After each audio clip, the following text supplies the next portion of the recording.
तर सध्या निवडणुकीची रणधुमाळी सुरू आहे, त्या संदर्भातल्या टॉप 9 बातम्या पाहूया। इतक्या वर्षात मुक्ताईनगरचा विकास झाला का? भाजपाकडे सत्ता होती, विकास केला का? मी 22 कोटींची योजना आणली, आता सर्वांना पाणी मिळणार। जळगावच्या प्रचार सभेतून एकनाथ शिंदेंची भाजपवर टीका। उज्ज्वला थिटेंना त्रास देण्याचा प्रयत्न झाला, काही माणसं विकृतपणे वागली, मात्र लोकशाहीत दमदाटी करून चालत नाही, कायदा सर्वांसाठी सारखाच। अजित पवारांचा राजन पाटलांवर निशाणा। लक्ष्मी म्हणजे माझी माय बहीण पण असते, गुलाबराव पाटलांचं पुन्हा वादग्रस्त वक्तव्य। परवाच्या वक्तव्यावर स्पष्टीकरण देताना पुन्हा एकदा ओढावून घेतला वाद। आता वातावरण गरम, समोरच्याला ठेच लागल्याशिवाय राहणार नाही। भरत गोगावलेंचा सुनील तटकरेंना टोला, जखमेवर किती मोठी मलमपट्टी लागेल हे सांगता येत नाही, गोगावलेंचं वक्तव्य। बदलापुरात अजित पवारांच्या उमेदवारांकडून मतदारांना पैसे वाटप, शिंदेंच्या शिवसेनेकडून आरोप। प्रभाग क्रमांक 1 मध्ये राष्ट्रवादी आणि शिंदेंच्या शिवसेनेचे कार्यकर्ते भिडले।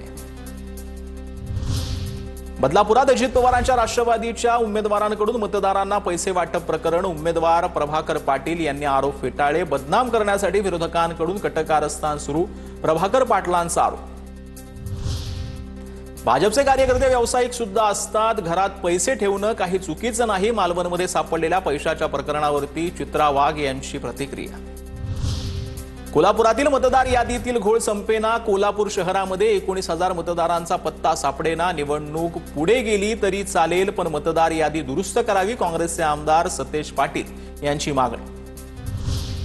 Big boss fame Abhijit Bichukale यांना नगर परिषद निवडणुकीमध्ये मिळालं टीव्ही संच, हे निवडणूक चिन्ह। बिचुकले सातारा नगरपालिकेचे नगराध्यक्षपदाचे उमेदवार, नगराध्यक्ष झालो तर डॉक्टर बाबासाहेब आंबेडकर शिकले त्या शाळेला राष्ट्रीय स्मारक बनवणार, बिचुकलेंचं आश्वासन। तर आता निवडणुकांसंदर्भातल्या आणखीन टॉप 9 बातम्या पाहूया। राज्यातील 29 महानगरपालिकांच्या सार्वत्रिक निवडणुकांसाठी मतदार यादीचा सुधारित कार्यक्रम जाहीर।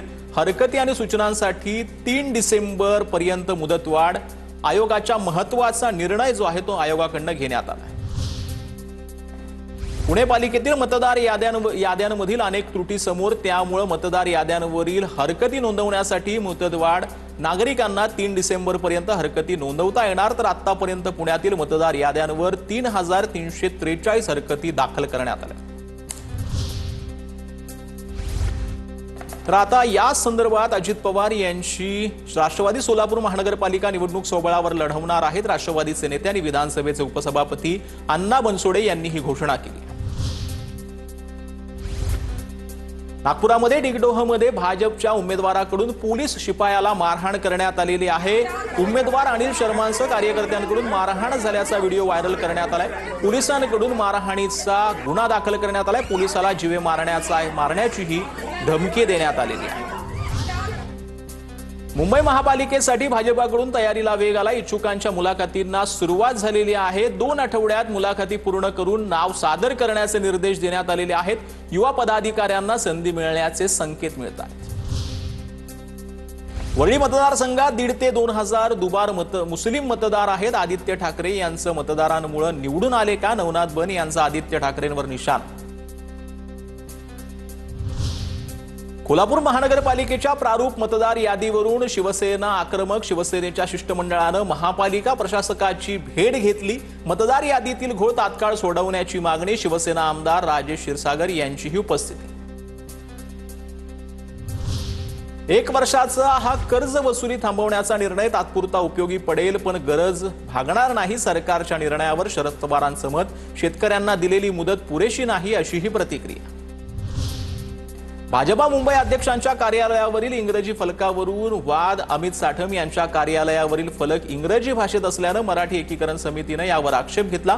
फलक मराठीत करण्याची मराठी एकीकरण समितीची मागणी।